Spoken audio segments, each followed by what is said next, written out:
This is the Patagonia Better Sweater Fleece Vest. At $99, it is by far one of the brand's most popular products. The fleece zip vest has cemented its place in finance and tech offices from New York to San Francisco. The company says that at its height, it was fielding 60 requests for co-branded vests a day. But Patagonia, a private company that values environmental and political activism, never sought out to become the go-to status symbol for some of the biggest and richest companies in the world. The combination of hefty price tags and a professional class of superfans earned Patagonia the nickname Patagucci. Patagonia even discouraged consumers from partaking in Black Friday sales and snuck political messages into the tags of its clothing. Patagonia was founded by climber and outdoor enthusiast Yvon Chouinard, who started making pitons, or climbing spikes, out of his parents' backyard in the 1950s. He and his partner Tom Frost grew the makeshift operation into the largest supplier of climbing equipment in the US. In 1973, Chouinard Equipment started selling rugby shirts. A super heavy cotton, super nice quality. The knit shirts became so popular they eventually created an entire line of outdoor apparel. Those vintage items are extremely sought after today. But since those early days, Patagonia has grown into an all-encompassing outdoor juggernaut. Besides apparel, Patagonia sells sleeping bags, cookware for camping, baby clothes, and wetsuits. It even created a food line called Patagonia Provisions, where it sells everything from seafood and buffalo jerky to organic coffee and beer, all with the Patagonia branding. Today, Patagonia is one of the leading brands in the outdoor apparel market, with over 30 retail locations and nearly $1 billion in sales. To be sure, Patagonia is still known for outfitting climbers, hikers, skiers, and surfers in highly technical gear. But over the past decade, the company has found more customers wearing Patagonia for its fashion rather than its function. The brand has been spotted on the likes of Drake, Kendall Jenner, and even Prince Harry. But Patagonia's entry into the mainstream has been due in large part to the changing tastes of millennials and Gen Z. Vincent Stanley claims that Patagonia never sought out to be considered cool, but that the combination of fashion-forward designs and durable yet sustainable materials built a passionate following. While some companies talk a big game when it comes to sustainability, Patagonia actually walks the walk. In 2011, the company went as far as to run a full-page Black Friday ad in the New York Times that read, quote, "Don't buy this jacket," with a photo of one of their products. Though Patagonia has leaned in heavily on activism, people still love it even if they don't necessarily agree with its politics. We need companies like Patagonia and visionaries like Yvon that are going to stick to their guns and try to create a better planet.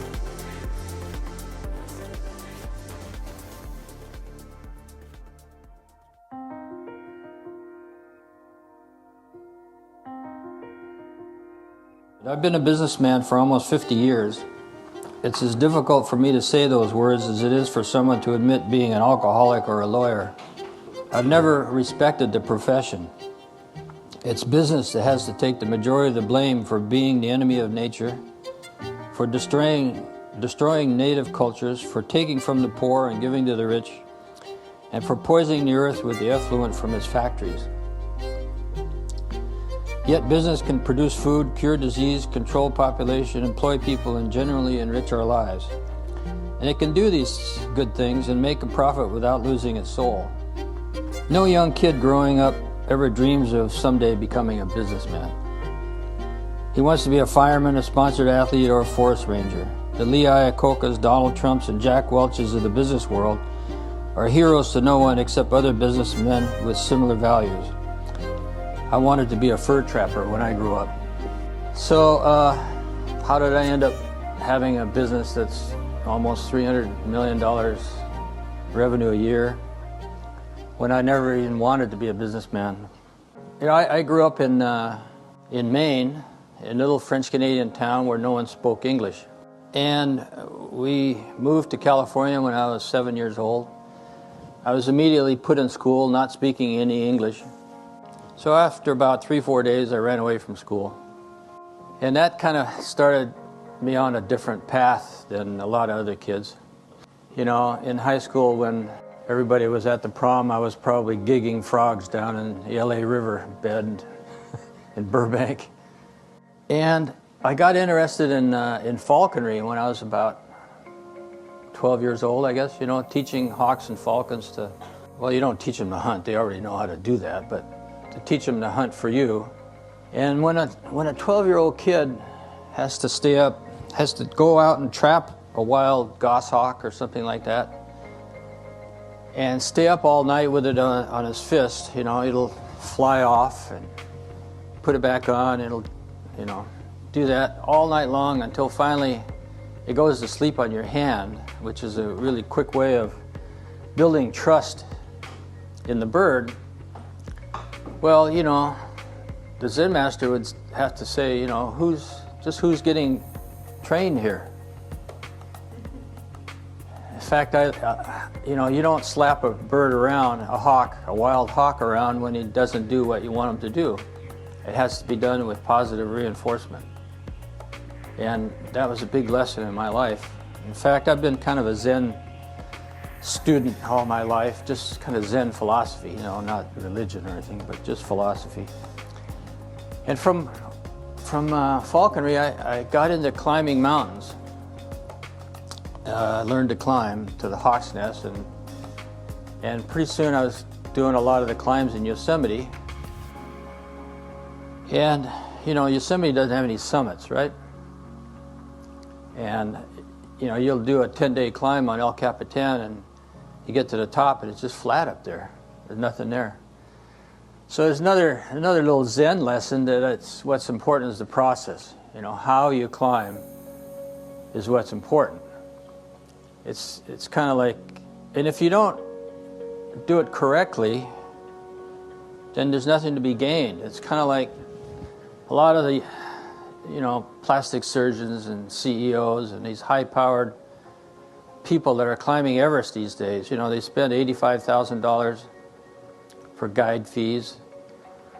They have a Sherpa in the front with a 3-foot rope, basically pulling, a Sherpa in the back, pushing. All the camps are set up. They go up, their mind just switches off. They daydream, and to get to the top. But, they've compromised every inch of the way. There's, 50 ladders in place across all the crevasses. There's thousands and thousands of fixed ropes. They haven't climbed Everest. They brought it down to their own level. And the purpose of climbing something like that is to really affect some kind of spiritual, physical transformation. But if you compromise, those guys, they're assholes when they start out and they're assholes when they get down. Nothing's happened. So it's kind of, I use a lot of that in business, where, you focus too much on the profit and you start listening to what your financial officers tell you. You start running your business that way, and it's wrong. Profits happen when you do everything right. And they just happen to happen. So anyway, I had a childhood in inventing my own games. And from climbing, I started realizing that a lot of the gear that was out there wasn't very good. It was all made in Europe. And it was made for a form of climbing that conquers the mountains.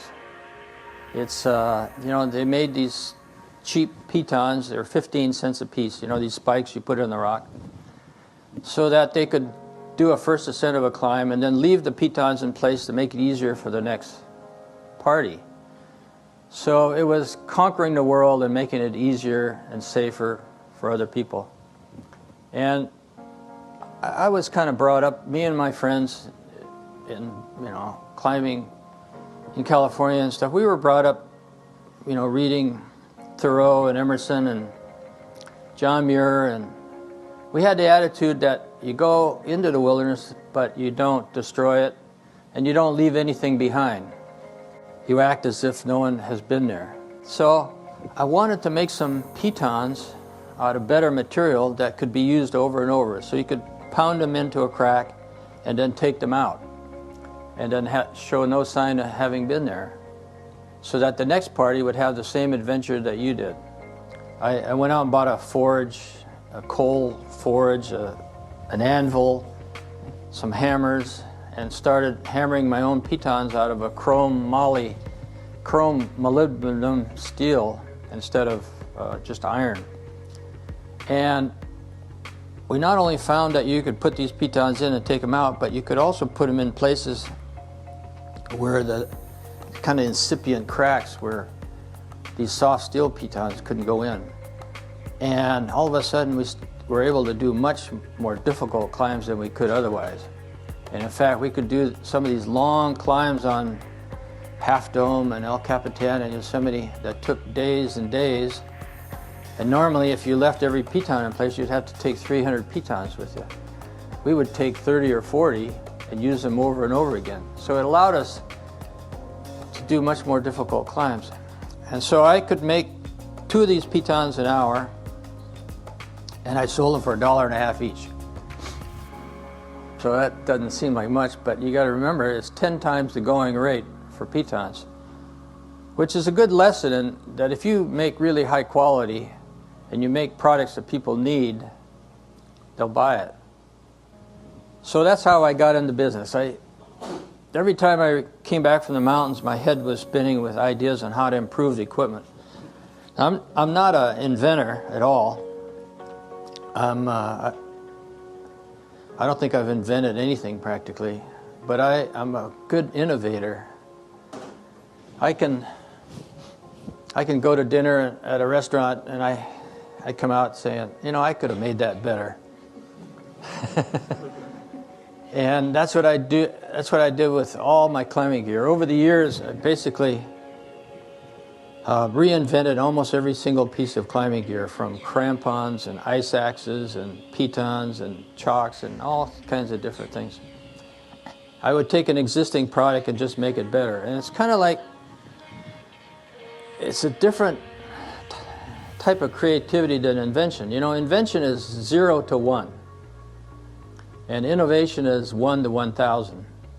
And so I'm kind of a 1 to 1,000 kind of guy.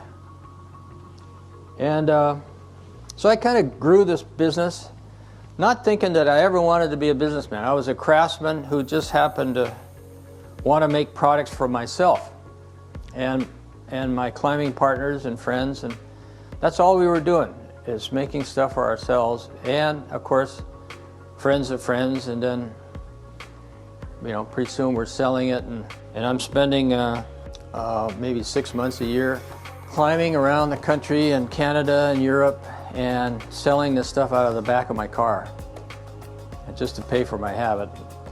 After a while, we were pretty much on the cutting edge of climbing around the world. The routes that we were doing in Yosemite and elsewhere were beyond what was going on anywhere. So we were kind of state-of-the-art, and the equipment we were making was state-of-the-art.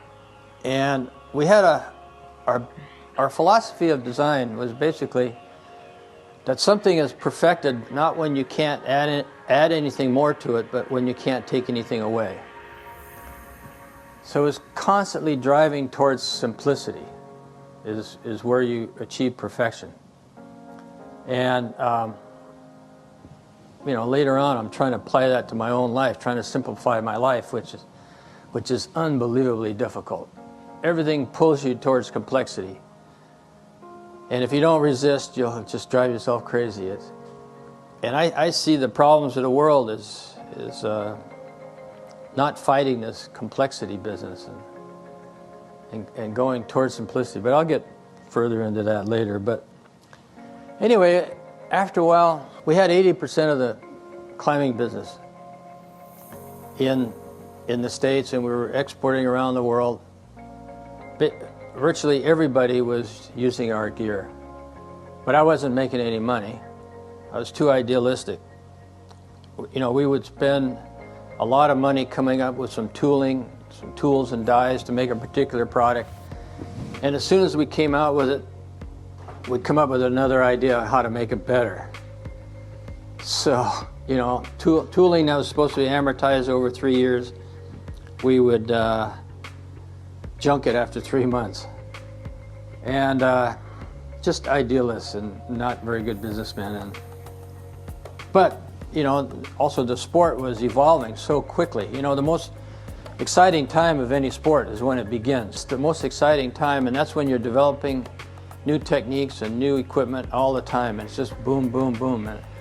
But it's hard to make any money in that period because things are changing too quickly. So I happened to be on a climbing trip to Scotland one winter, and I love climbing in Scotland because it's in the winter, because it's all, climbing in gales, and one foot is on snow and one foot is on rock and ice, and it's just really great. And then you can come down at night and get drunk in the pub. So I came back from Scotland I had bought a rugby shirt. And this is, it was a blue, it had some yellow and red stripe. It was a regulation rugby shirt. And I started wearing it for climbing because I thought it made a really good climbing shirt, because it's made out of real tough material. It had a collar so that the gear sling didn't cut into your neck. It had rubber buttons that, you could rip it and it wouldn't break. And so I had everybody coming to me and saying, wow, where'd you get that cool shirt? That's great. You got to remember that this is a long time ago. This is when men's sportswear consisted of gray sweatshirts and sweatpants. Men did not wear colorful clothes in those days at all. So this is a pretty colorful shirt to be. And that kind of started the whole active sportswear business. And I had so many people asking me about that shirt that I started importing a few from England, from Umbro, and they sold like crazy. And then I imported a few more from Argentina and different places, and suddenly I'm in the clothing business. And I could see that there's a lot more profit to be made selling clothing. Well, we didn't know much about sewing, but we knew about quality. A fashion designer takes a mannequin and he starts with the cloth and he wraps this cloth around a mannequin, pins here and there, and creates this creation. And we start with the principles of industrial design, whether it's a pair of socks or a rain shell or whatever. We start, okay, what's this thing supposed to do? What's the purpose? And then we build according to that. It's a totally different way to approach clothing design. So we were kind of the first ones, this is before North Face, this is before Columbia, this is before Mountain Hardwear, any of the outdoor companies. So we were kind of the first ones to really approach design with a technical viewpoint. And in fact, we couldn't get any fabric companies to work with us, American fabric companies. Forget it. All they want to do is do millions and millions of yards of denim. But we found some willing partners in Japan. A lot of the fabric companies wanted to work with us because we were pushing them to develop new things. They could see the innovation. None of us had any business degrees. None of us had ever wanted to be in business. So what are we doing running a business? So we sat down and started writing what our values were. And our number one value, or why we were doing what we were doing, is we wanted to make the best quality product in the world. Because we were all climbers and kayakers and skiers, and we wanted to feel like we're making the best, absolute, not among the best, but the very best product in the world. We wanted to take pride in doing that. So, okay, let's make that our mission statement. Make the best quality product. Not among the best, but the very best. And then, okay, what's some other values? And, we needed flex time. We didn't want to lose our freedom. We needed flex time to be able to go on a 6-month expedition to the Himalayas. Or go surfing when the surf comes up. You don't go surfing next Thursday at 2 o'clock. Because you'll become a loser. Because you'll go there next Thursday at 2 o'clock and it'll be flat. You go when there's surf. Or you go powder skiing when there's powder. And so we wanted to maintain that freedom. We had to have flex time. And now, it's freedom when your child is sick to stay home for however long it takes, or Or if you're pregnant, you're having difficult pregnancy, you stay home and still get paid. And the other one is we wanted to work with friends. We didn't want to work with greaseball businessmen. We wanted to work with our own friends. And we wanted to blur the distinction between work and play. So that was our values. So what do we do with those values and run a company? Well, we wanted to have the best company, absolute best company in the world, and we thought that we can't do it being a big company. It's kind of like, let's say you're a restaurant in France, and you spend years getting your 1 Michelin star, which is, a 1 Michelin star restaurant in France is probably as good as or better than any restaurant in America. Then you spend several more years getting your 2nd star. And finally you get your 3 stars. You're one of the best restaurants in the whole world. I don't know how many 3-star restaurants there are in France. Probably less than 20 or something, I don't know. And then you say, okay, we've made it. Now let's put in 500 tables. Well, guess what? There are no 3-star restaurants with 500 tables. There are no 3-star restaurants with 50 tables. They're tiny, they're very small, and that's the very, very best. So we just said we want to be the best, and we can't do it by being the size of a Nike. And so we purposely stopped our growth and limited our growth. So we put ourselves on a growth rate that was sustainable. And in fact, I've always believed that a responsible farmer leaves the land in better shape than when he received it, right? A responsible forester leaves the forest in great shape. He just takes selective trees. He doesn't cut the whole thing down. And a government that's responsible is making decisions as if we're going to be here 100 years from now instead of 3 years from now or 2 years from now. And so I thought, well, if those people have the responsibility to act as if we're going to be here 100 years from now, then I have to do it myself. And that's what we decided to do, to make all our decisions as if our company was going to be here 100 years from now.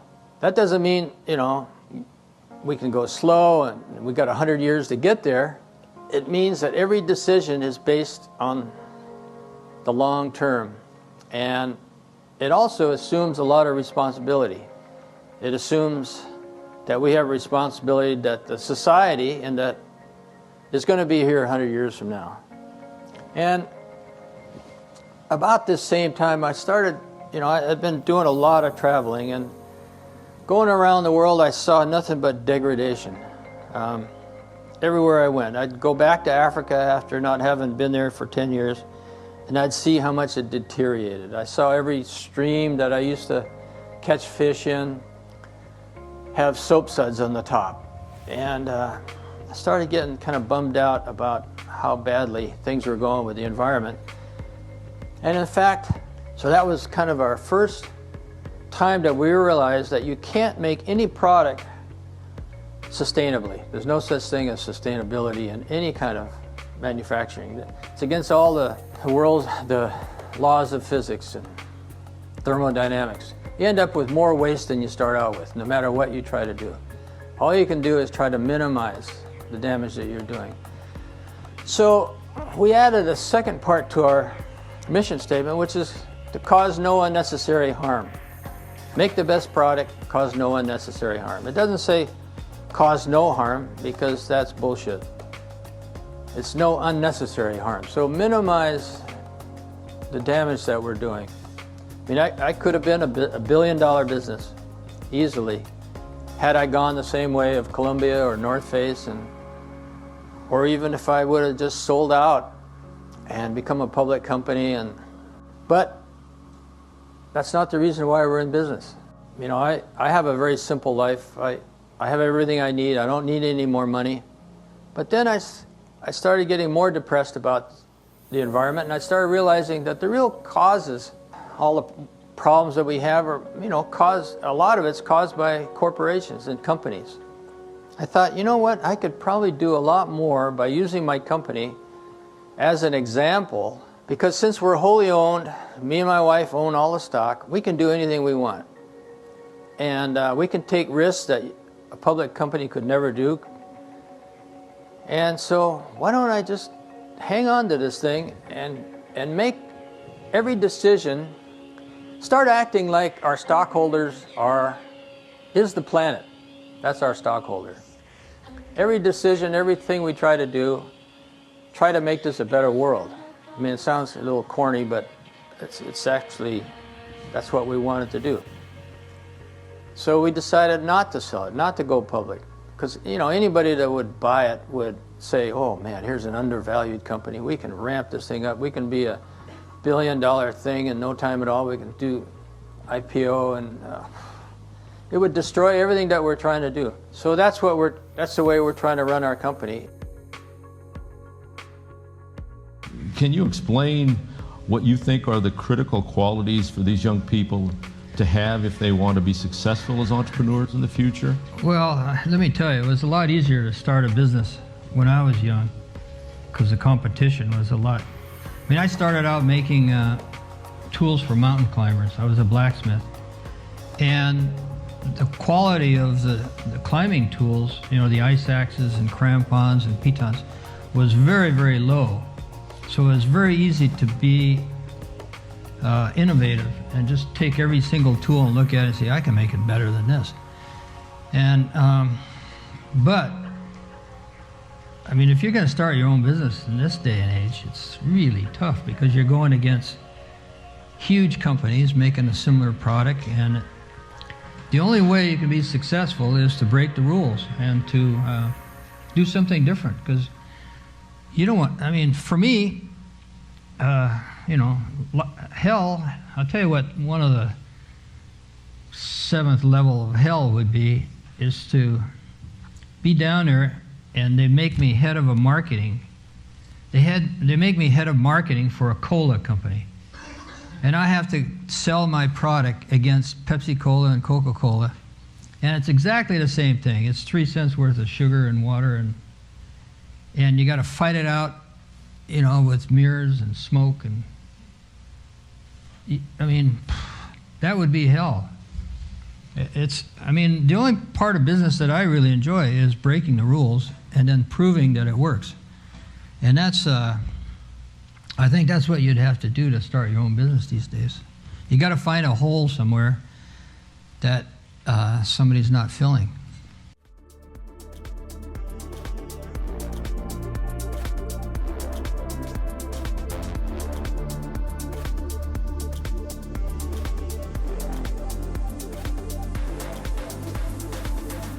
The stunning announcement from the founder of Patagonia, sharing that he's giving away the $3 billion company to help fight climate change. In an extraordinary act of charity, ownership has now been transferred to a specially created trust that is going to use any profits not reinvested in the business to fight climate change.